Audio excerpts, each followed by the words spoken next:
Children of God, between Good Friday and Easter Sunday lies a day that many Christians call Black Saturday. It is the day when the world seemed to pause in grief after the death of Jesus. The word black does not only describe darkness, but also deep mourning. In many cultures, black is the color worn when people grieve for someone they love. After the crucifixion, the disciples felt fear, confusion, and sadness. Their teacher was gone, and the future looked uncertain. The tomb was sealed, and the stone stood as a symbol of finality. No miracles were happening, no crowds were gathering, and no hopeful speeches were heard. It was a quiet and heavy day, filled with waiting and unanswered questions. That is why Christians remember it as Black Saturday, the dark pause between tragedy and triumph. Yet the story did not end in blackness. The gospel story of the resurrection, the quiet of the tomb was suddenly broken by something unexpected. The earth shook, the stone was rolled away, and the message of Jesus rising again was announced. What are our inspirations for today? First, God works even when everything seems silent. Black Saturday teaches us about waiting. After Jesus died, the disciples believed everything was finished. The cross looked like the end of the story. But while the world remained quiet, God was already preparing something greater than anyone imagined. In the Gospel of Matthew, an angel appeared and rolled back the stone while the guards trembled in fear. The angel told the women that Jesus had risen from the dead. Just when people thought nothing was happening, God was already turning sorrow into victory. Many moments in life feel like Black Saturday.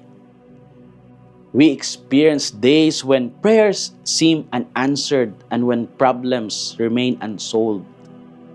But the message of the resurrection reminds us that God never stops working. Even in silence, grace is quietly moving. Second, the message of the risen Christ begins with courage. When the women came to the tomb early in the morning, they expected to mourn. Instead, they encountered the greatest surprise in history. Fear and joy filled their hearts at the same time. The angel told them not to be afraid and asked them to go and share the good news with the disciples. As they hurried away, the risen Christ met them along the road. The resurrection story reminds us that courage is part of faith. Even when life feels uncertain, the call of Christ is to keep moving forward and to share hope with others. Faith does not remove fear immediately, but it gives us the strength to continue walking. We can pause and ask ourselves a few questions for reflection. Do I recognize the Black Saturday moments in my life when God seems silent but is actually working?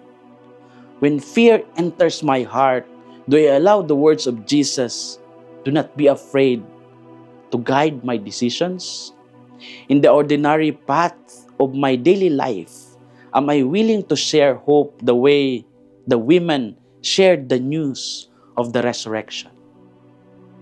Children of God, Black Saturday reminds us that the darkest day is not the final chapter of the story.